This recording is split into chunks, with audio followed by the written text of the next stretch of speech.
Okay, so with our final talk to kind of round out our 2021 Global Child Health Lecture Series, it's my pleasure to introduce Melissa Medvedev, formerly Melissa Morgan, for those who may know her by her previous name. So she's an assistant professor in neonatology in the division of neonatology at UCSF.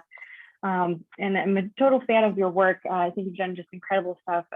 Her research focuses mainly on evaluating and implementing interventions to improve care for babies and mothers in resource-limited settings, and does work with Nest 360 and NGO, which I don't know if you'll talk about today, but it also has an incredible body of work.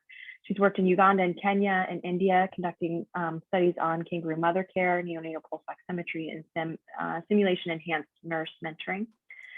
She completed a PhD from the London School of Hygiene and Tropical Medicine. And for her PhD thesis, she focused on informing the design and trial of kangaroo mother care initiated before stabilization among sick and small newborns up there in Africa. So I'm very excited to hear about your work. Like I said, big fan of what you've done. So I'll let you take it away. Great. Thanks so much, Teresa. Let me go ahead and try to share my screen.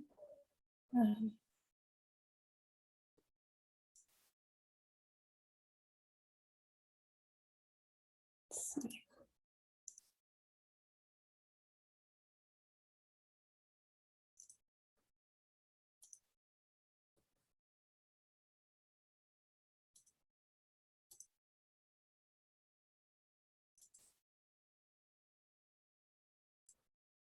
Okay, can you guys see that okay? So we see your presenter view, Okay, including the notes and the. Oh, hold on a sec. Yeah, if you want the presenter view, if you do the advanced screen share options, you can do the screen selection and then just put a box around the slide. Oh, okay, got it. Okay, let me do that.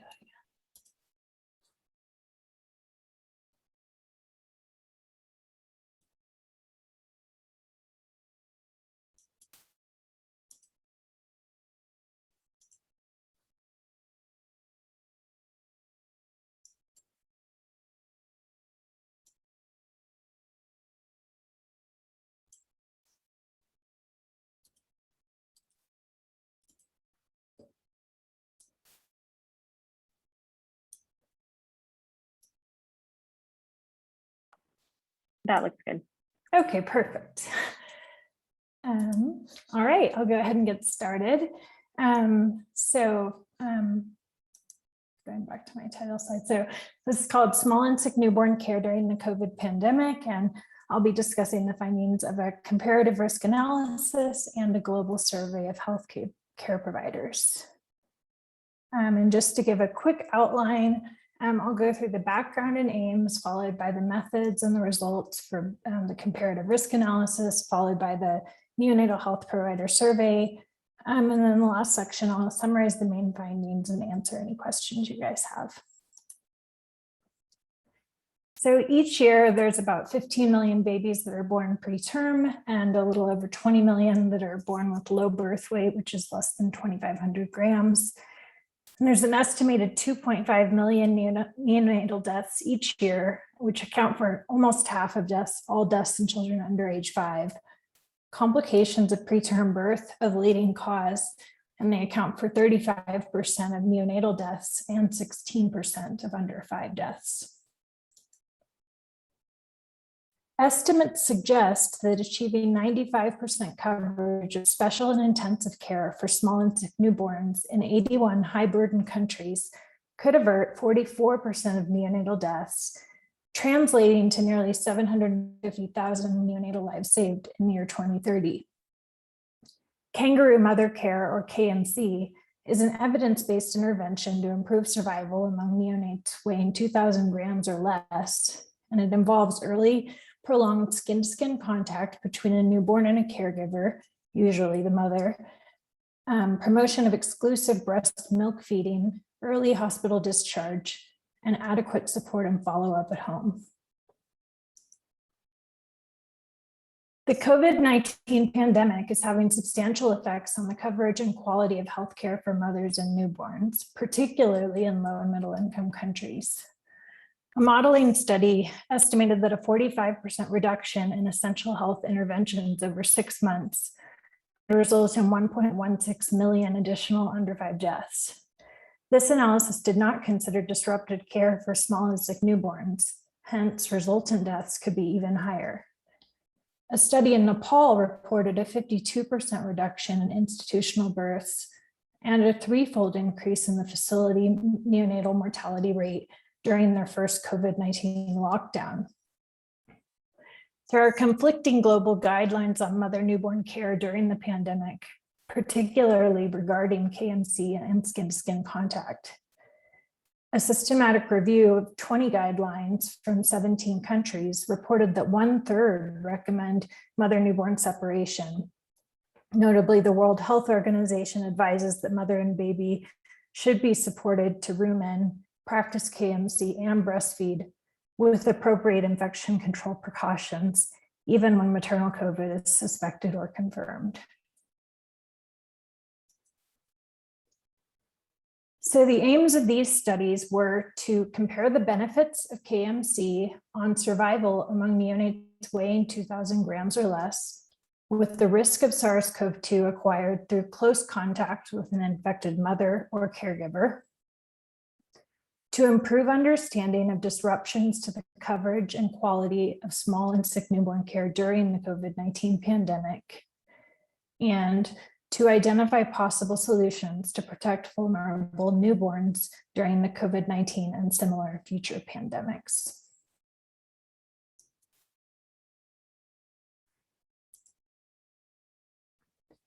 So first we'll go through the methods for the risk analysis. Using the latest data from 127 low and middle income countries, we modeled 2 scenarios over 12 months. Scenario 1 estimated maximum neonatal lives saved by KMC and lives lost due to COVID. Scenario 2 estimated additional deaths caused by a 50% coverage reduction in KMC or a full disruption. We applied an effect size of 40% for KMC and assumed that 58% of newborns would be stable at 72 hours. Estimates were only applied to this affected fraction.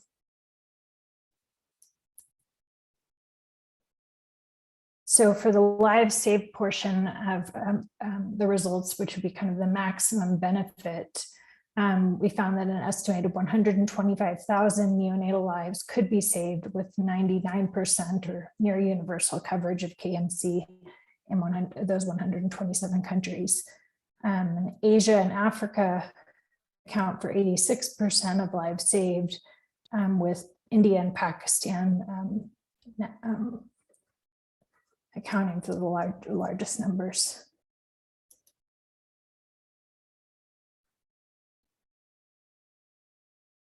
Our worst case scenario, which was 100% transmission of SARS-CoV-2, could result in an estimated 1,900 deaths due to COVID.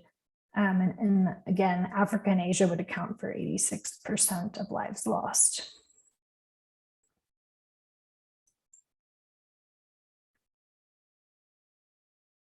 We also did a sensitivity analysis to look at different rates of SARS-CoV-2 transmission to see how our estimates would vary. And in that, we found that with a 10% rate of SARS transmission, which is much more consistent with the currently available evidence, the number of neonatal deaths could be as low as 200. Therefore, the benefit of providing KMC is 65 to 630 times higher than the risk of dying from COVID-19.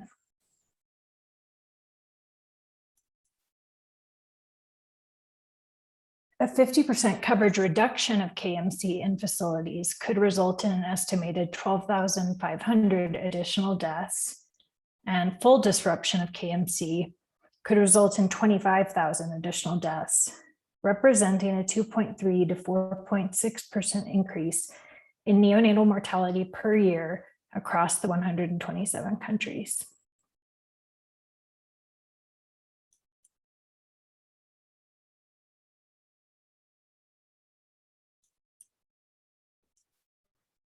The next study is a global survey of newborn care providers.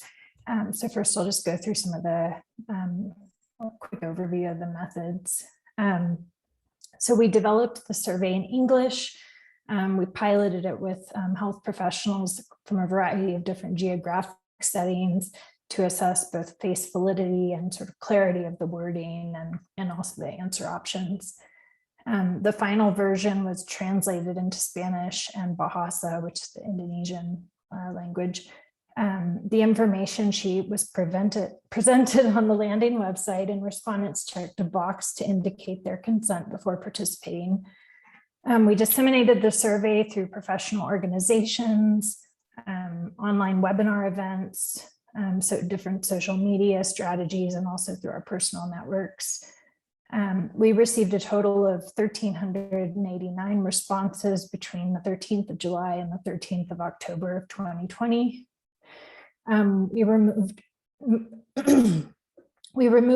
refusals to participate, responses with country missing, and also those that had missing answers on over 90% of questions. We used thematic analysis to identify common themes among disruptors and solutions, and applied an adapted version of a socio-ecological model that was previously used for another KMC qualitative research study.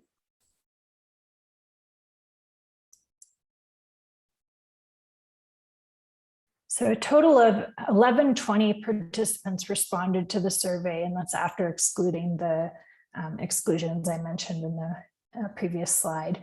And these participants spanned 62 countries. Africa and Asia had the largest numbers of respondents. The vast majority, 89% of respondents, were newborn healthcare providers. Most worked in tertiary level hospitals, with the exception of the Oceania and Southeast Asia region, where 82% worked in primary or district level facilities. The majority of providers from Africa worked in level 2 neonatal special care units, while those from Asia, Latin America, and the Caribbean, Europe, and North America mainly worked in level 3 neonatal intensive care units.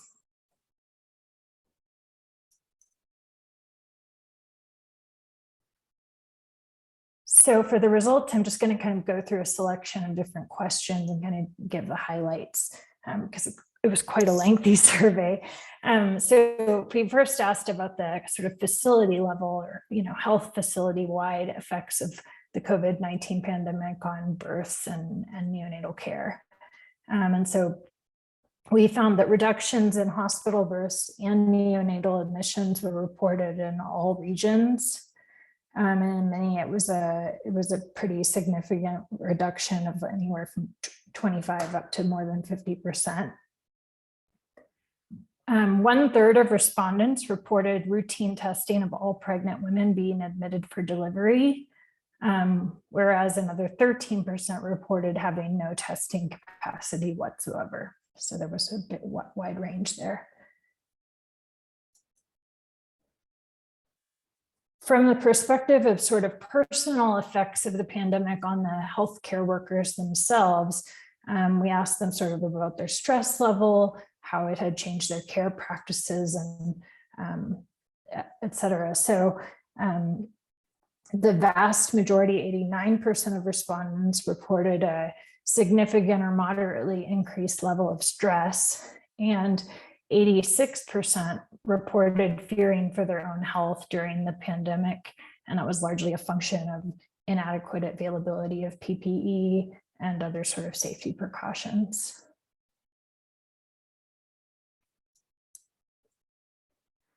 We also asked on the survey, kind of going through kangaroo mother care practice, and based on what they knew about the mother's SARS-CoV-2 status, whether she was positive, whether she had suspected COVID, but maybe a test result was pending or unavailable, whether it was just unknown, or whether she had a confirmed negative test. And then we went through these different categories, which were sort of routine KMC, either with or without a mask, the mother and baby staying together and breastfeeding, but not having any very prolonged KMC or skin to skin contact, versus the mother and baby being separated, but still being allowed to breastfeed. The mother and baby being separated and the baby only being fed expressed but breast milk by an uninfected caregiver. And in the most sort of extreme scenario, the mother and baby being separated and no breast milk being given whatsoever. So when we went through that, we found that KMC practice varied greatly by the SARS-CoV-2 status. 2/3 of respondents reported that they don't allow mothers with confirmed or suspected COVID to practice routine KMC, even with a mask. And 21% do not allow routine KMC, even among SARS-CoV-2 negative mothers. 10 to 12% of respondents reported that mother and baby are totally separated with no breast milk given for mothers with confirmed and suspected COVID.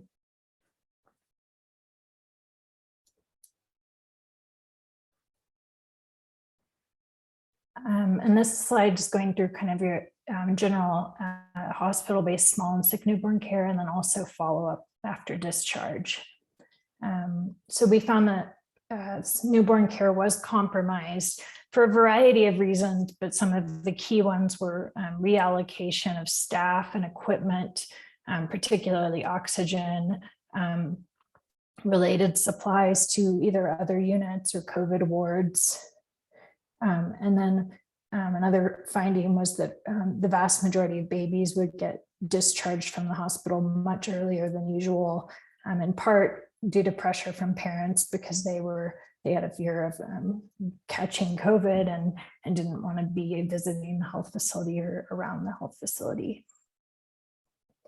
And along those lines, newborn follow-up care was also seriously affected, with 73% of respondents reporting that families were reluctant to attend follow-up due to fear of COVID. Almost half of respondents reported fewer appointments, and 1/3 reported fewer staff to conduct follow-up clinics.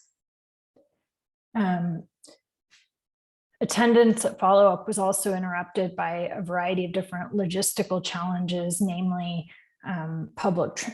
major public transport disruptions, also some financial constraints, and several other factors.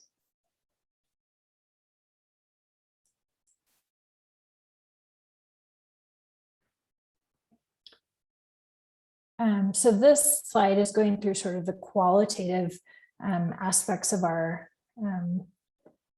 survey, which we kind of did through a thematic content analysis. And this is the socio-ecological sort of framework that I had mentioned. So it goes through the family and caregiver level, the facility and ward level, the health system level, community level, and policy level. And so on the left side in gray, you can see the key disruptors that were mentioned by respondents. And on the colored side, you can see some of the keywords that came out frequently during our analysis. So at the family and caregiver level, many respondents stressed the importance of counseling to educate mothers, fathers, and other family members regarding adequate safety and hygiene protocols and measures, with the goal of increasing their confidence to be able to both initiate and continue KMC and breastfeeding even after discharge. At the facility and ward level, most solutions focused on trying to enhance infection prevention and control measures, particularly personal protective equipment, hand hygiene, and also isolation wards to enable separation of mother-baby dyads who have confirmed or suspected COVID versus those that were definitively negative. At the health system level, many responses were focused on increasing the number of staff, ramping up to achieve universal COVID testing, particularly in pregnant women, and ensuring provision of essential supplies, most notably PPE. At the community level, respondents underlined the need for a coordinated pandemic response, including both community leaders and other members of the community, and increased level of governmental involvement. Many also proposed the use of COVID-19 sensitization campaigns to provide education and help tackle stigma, which is a problem in some of these countries. And at the sort of national or even global policy level, some of the respondents recommended, national or global policies to try to guarantee healthcare access to vulnerable populations, enabling them to receive the medical care they need, and also enabling supplies of PPE and other essential medicines to vulnerable populations.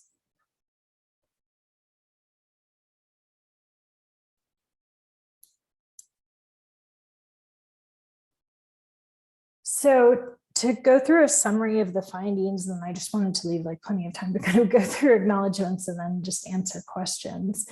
Kangaroo mother care is a life-saving intervention for vulnerable neonates, and it's cornerstone of family-centered care.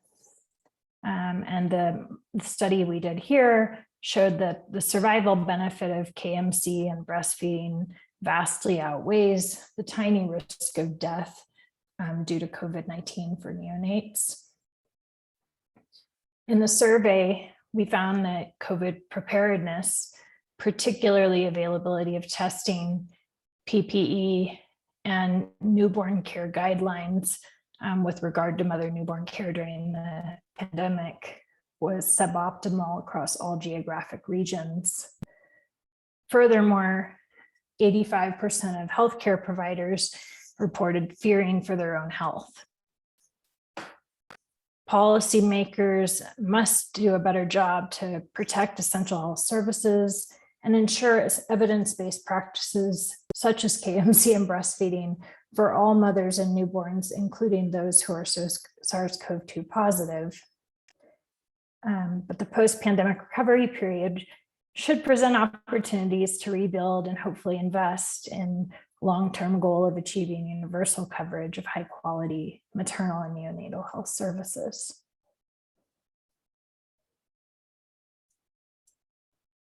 And I just want to acknowledge we have a very large sort of team in our COVID-19 small and sick newborn care collaborative group spanning many different countries and organizations, but sort of largely built around several KMC clinical trial teams. So the early KMC trial, which was in the Gambia, the immediate KMC trial, findings of which were just recently published in the New England Journal of Medicine. And that took place in 5 countries across India and Africa. The NEST 360, which is Newborn Essential Solutions and Technologies, which I think Teresa mentioned at the beginning, but they're developing robust and cost-effective health technologies to improve hospital-based newborn care in sub-Saharan Africa. The Amwana trial, which is the acronym you can see there, that's still ongoing. That's the trial I'm a co-PI on, and we've enrolled about 1,300 babies to date and are expecting to complete enrollment next spring. And then the SKMC trial, which was a scale-up sort of implementation-focused trial of KMC that took place in Africa, India, and a few other settings, or Ethiopia rather. And then just to thank the funders. Yeah, and then I can take any questions.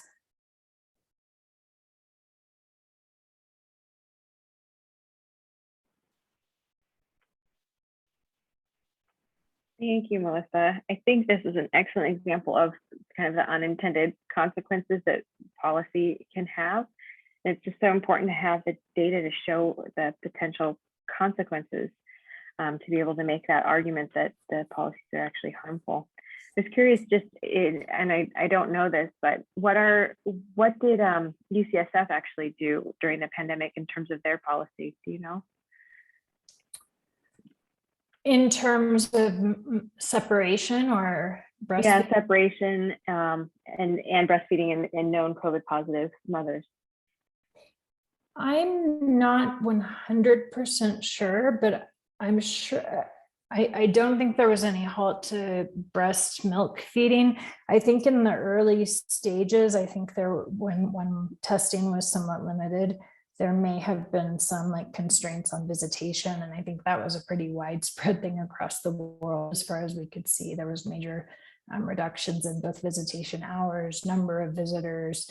There was, many accounts even within the US of women not being allowed a partner and when she's going through the birth process. So I think there may have been some sort of an adjustment period early in the pandemic, but I think now, particularly with vaccinations and masks and proper precautions, I think we're following current AAP and WHO guidance. Yeah, I was in the newborn nursery when this happened. I think I was in there September of 2020, and I think COVID positive moms were allowed to just room in. And I think in terms of feeding, they just allowed the parents to kind of choose whatever they wanted, but encourage breastfeeding. Okay, great. That's good to know. I don't know if anyone else had similar experiences or have anyone have anything to add.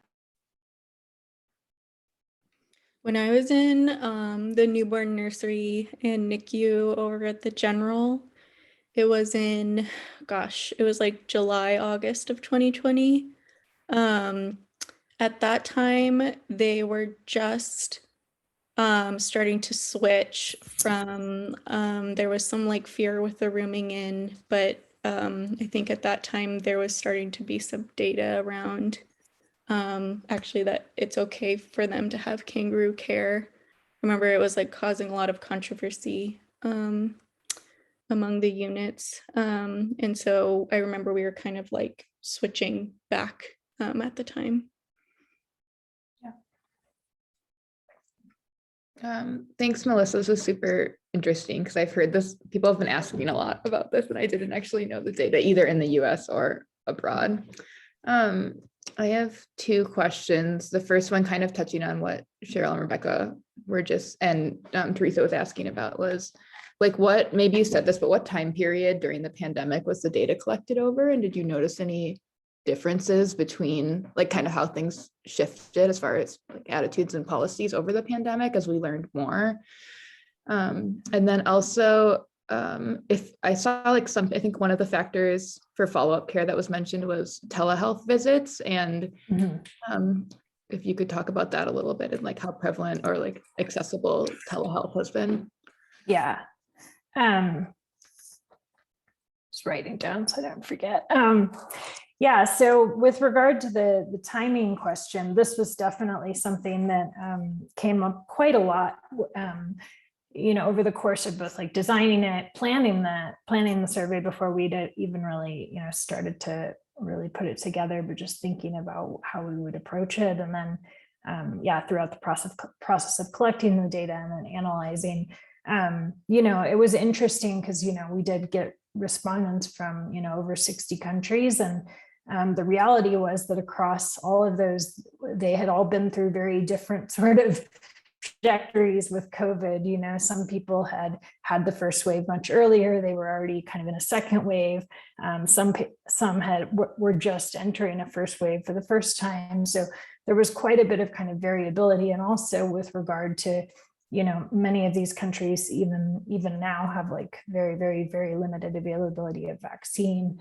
They're relying on the COVAX initiatives. So there's still, a lot of problems with like healthcare workers getting sick and being sent home to quarantine because they contracted COVID. That even happened to a good number of our trial staff at one of our hospitals in Uganda for the KMC trial we're running there. And so we had to scramble and recruit a bunch of people and move people around. So I think that's an ongoing struggle, like particularly in Africa, because I think they have a pretty widespread shortage of vaccines.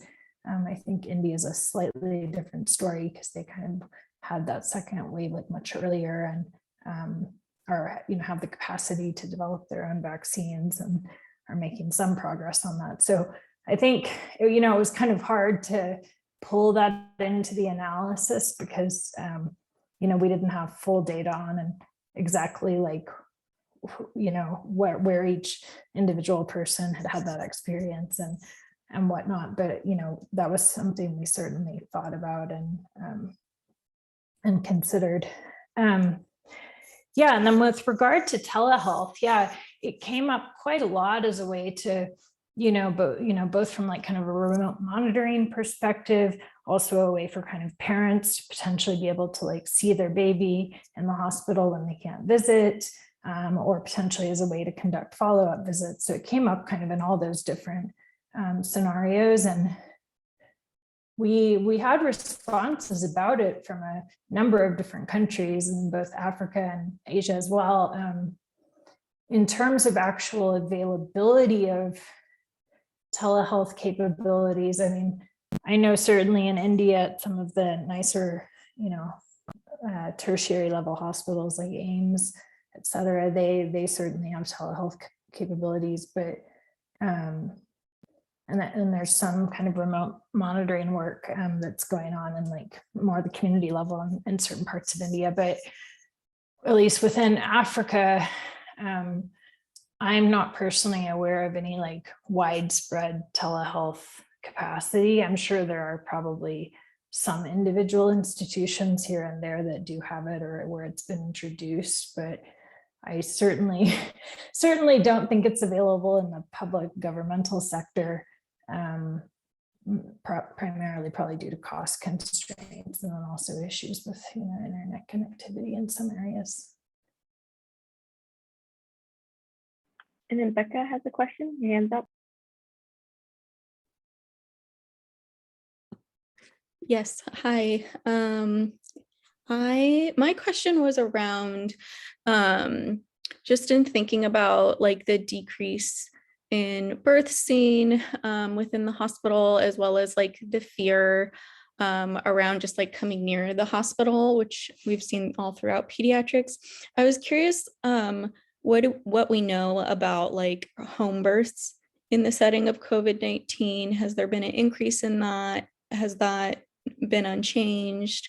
I'd be curious to hear what your thoughts were on that.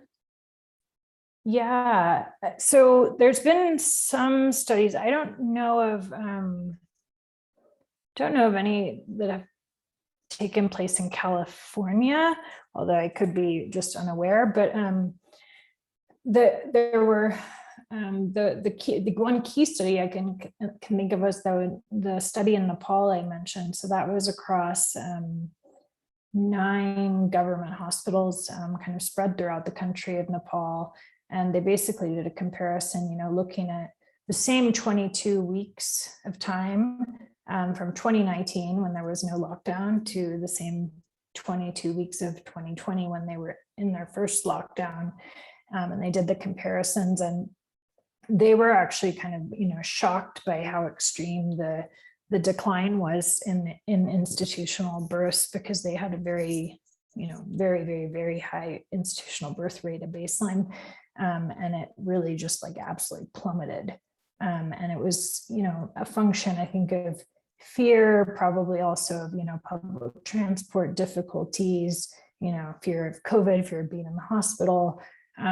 They didn't really do a in-depth qualitative analysis. They just kind of had the quantitative data, but, certainly that was a published study that with a very like methodologically rigorous analysis that showed that. And anecdotally from colleagues in various countries, I've heard kind of anecdotal evidence that may be the case elsewhere, but I off the top of my head, I can't think of any other published studies that have actually reported that. There's been a few that have actually documented an increase in preterm birth rates. They found that in the Nepal study, and they also found that in a UK population-wide study, that, and then that postulates, could be related to sort of stress or fear on the part of the mother. But I don't think those specifically looked at home births either. So, but that would be interesting to look into. Cheryl, did you have a question? Yeah. So now that there's more data, now that we're a year and a half into the pandemic, do you know of any like education or like health educations provided to parents, especially in low income countries? Because knowing that, I think those moms are normally, they normally just like, kind of take into consideration like other people's opinions, normally of elders, and seeing that, now that we have concrete data that KMC is better than, no KMC in the setting of COVID, what kind of education is being provided to kind of in the country? Yeah, it's a great question. So actually with, I'm on two different kind of groups, but one is with Nest 360, which is the Newborn Essential Solutions and Technologies. And then also another group that's kind of with them and UNICEF, but we worked on putting together kind of COVID-19 guidance that geared towards sort of low and middle income settings. And we were putting that together kind of last spring, but then we've been kind of continually updating it. And that was, it's really a hospital-based kind of mother newborn care guidance, but it also had like advice on counseling parents and how the providers should be able to address that, and really clear-cut sort of simplified evidence with references about, KMC vastly outweighs, the risk of death, the baby benefits from milk, and trying to hammer in these points. And, the WHO and UNICEF had also, I think, kind of around that time put out their own kind of parent-friendly handouts. So I'm not sure how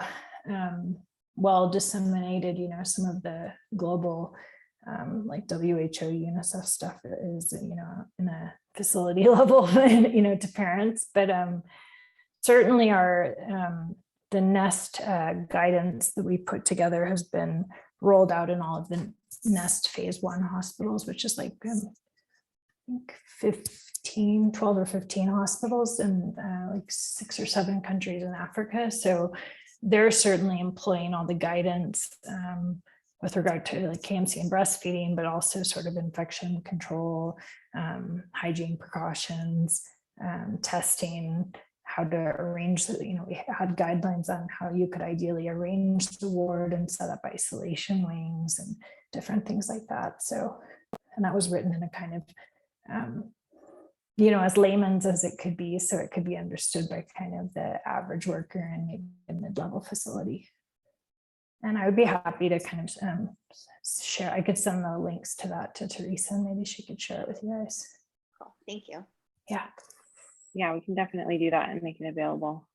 Becca, do you have a question? Yeah, hi. I'm feeling chatty today, I guess. My other question that came up during your presentation that I just remembered as well was in terms of like infant mortality that we have seen and like what we understand around that, is it similar to adults where if they have like underlying comorbidities, congenital anomalies, etc., like that predisposes them to a more likely death? Or I guess I'm just like trying to reconcile that with like baseline they're immunosuppressed, and like what do we know about that so far? The vast majority of I've done an extensive amount of reading of like so many COVID studies, I can't even begin to count them all at this point, but pretty largely focused on kind of the neonatal period, maybe up to the first couple of months of life. So, there aren't a huge number of, babies that young that are immunosuppressed. It obviously does happen, but probably not enough to write a study about this quickly. So, So I don't know from like the immunosuppression standpoint, but just like kind of speaking more broadly about, you know, babies and babies that are like low birth weight or preterm or have just other, you know, usual neonatal conditions. You know, there's now a decent amount of data that's come out with, you know, kind of different scenarios, but, you know, by and large, even when babies are born like fairly preterm or fairly low birth weight, you know, into the, you know, 1800, 1500 range, like even lower or down to like 28, 29 weeks that have, you know, gotten a presumed sort of intrauterine infection or were, you know, postnatally infected somehow. We haven't really seen like a greatly increased risk of morbidity or mortality beyond what you would like already expect, you know, for their underlying condition, if that makes sense. So when you kind of like account for those sort of confounders or whatever you want to call it, they don't seem to have any like elevated risk beyond what they would already have. And, you know, overall, like when you pool all of the data, you know, the risk of neonatal death appears to be something like on the order of like less than 0.5%, you know, even if they get an infection from their mother or someone. So it's fairly reassuring.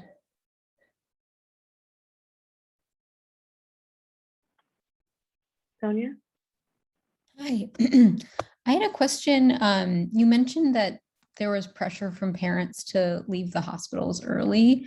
And I was wondering if you had more information about how early they were leaving, or like, you know, I think of like a baby that's being discharged like close to term or like a few weeks ahead of time, or like what conditions were they leaving with? Was there follow-up on those babies, like in terms of their outcomes at all? Or because this was like an online survey, so Yeah. you know, we don't really have any like individual follow-up data, but you know, from the people I've talked to, you know, that are in these settings and that are taking care of these babies, like, you know, kind of the you know, in general, babies in these settings don't stay in the hospital nearly as long as they would at UCSF or, you know, in maybe in another high income setting or tertiary care setting and in a high income country, you know, where we often recommend babies stay till they, you know, reach term corrected, or, you know, until they get to a certain weight and they meet all these discharge criteria, and, you know, we're sure they're stable off caffeine and, you know, off oxygen and all these things. But you know, there, I think they tend to, you know, just because they're so understaffed and have such a high burden of preterm birth and low birth weight, and have not enough hospitals, not enough people, too many babies. So they often, you know, just by kind of like necessity end up discharging maybe earlier than they would ideally want to. So babies don't tend to stay nearly as long. You know, I would think on average, you know, a neonatal admission there, you know, in many of these places on the order of like 7 days, maybe 10 days. Like certainly there are babies that stay admitted for a month or longer, but it's like fairly few and far between, just because, you know, parents often have other kids at home. They need, you know, they just have other obligations, so they can't physically stay in the hospital full time for that long. So, so I mean, yeah, we didn't collect data in the survey about how many days early or, you know, what the conditions were that led to it. But, you know, my presumption, and from what I know from colleagues, is, you know, it probably wasn't babies that are, you know, severely unstable that were going home early. It was probably babies that were doing decently well and like feeding and not on oxygen and stuff. And maybe they would have liked to keep them a couple more days for monitoring and things like that. But I don't think they were like checking out AMA when they were, you know, decompensating or anything like that.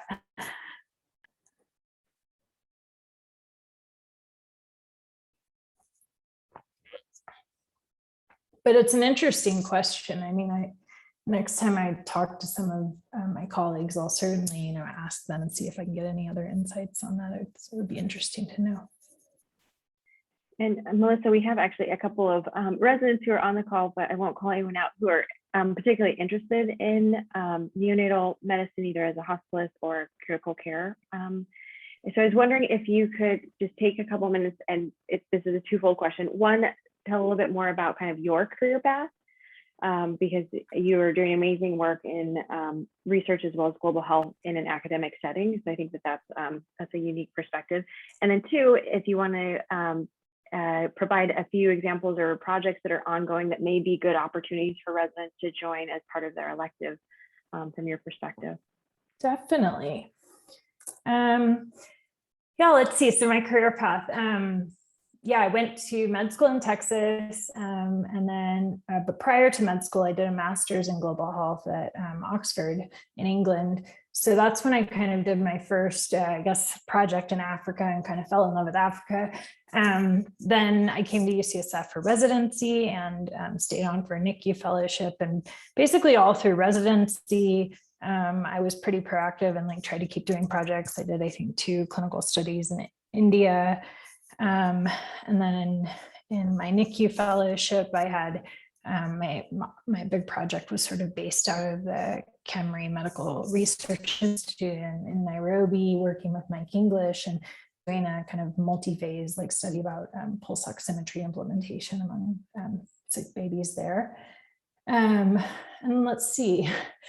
I think I got, kind of appointed to faculty, and then around the same time, because of sort of like funding issues, I went into the preterm birth initiative fellowship, and then that gave me educational funding. So I got roped into doing a part-time PhD at the London School of Hygiene and Tropical Medicine with Joy Lawn. And she's pretty probably the biggest figure there is for kind of global newborn health anywhere. So she's been an incredible mentor for me for like the last, 6-7 years. And she's how I got kind of plugged into a lot of like the WHO and like UNICEF working group committees and the Nest 360 work and various other things. So, I think having a good mentor is key. And then also just having a lot of sort of flexibility and determination and yeah, but UCSF is filled with lots of people that have a ton of global health experience doing all sorts of different projects. So there's certainly no shortage of senior and expert advice you can get around. So I think, yeah, I guess that's the kind of basics of my sort of career path. And then, yeah, for projects, so let me think. So we, like I mentioned, the Amwana trial, that's like the multi-site trial we have in Uganda. So like I said, we've enrolled around 1,300 babies right now. Our target is around 2,200. So we're going to be probably collecting data across all the sites through end of December, and then most likely closing down three of the sites and continuing in our highest volume site for a couple more months to finish up our recruitment targets. But we within that trial, we obviously have a ton of clinical data, but we also have we're running an economic analysis and a process evaluation alongside. So there's multitude of other data that's being generated right now too. So there's always opportunities for sort of, master's types projects or various other things, depending on what you're interested in. I have a supervising a master's student and also a PhD student at the London School of Hygiene now. That's where I did my PhD on various studies kind of relating to the PhD student. His work is kind of around the sort of the process evaluation, like how do you actually implement KMC in these kinds of settings, and what kind of things need to be in place to actually be able to safely and effectively provide KMC to these sicker babies. And then I have a master's student who's a Canadian pediatrician, and she's doing an analysis sort of looking at factors affecting the duration of KMC among babies in the intervention arm. So, there's many different kind of clinical questions that could be sort of crafted out of that. And if anyone's interested in that, I'm happy to, answer questions or give thoughts. Trying to think other study wise. I mean, I have various things like cropping up at different times. Like we just had various like work related to this WHO committee, but I think most of that is now tied up. But I can brainstorm on that. I'm sure I know of other things. I just can't think of anything else off the top of my head. And people can email you and pick your brain and Definitely. great. Yeah. Well, thank you very much for your time today. We've just put in the chat and the eval link. Of course, we love when people fill out the evaluation and provide feedback. So thank you so much, Melissa. It's really phenomenal. I'm just always so impressed by the work you've done, and get really excited too by how much you've accomplished in what I think is a very short time. So congratulations and thank you for sharing with us. Yeah, thanks for joining, you guys. And like I said, I'll send Teresa the links, and if I think of anything else kind of relevant, I'll share those as well. Just great to meet you guys. Thank you. Bye. Bye.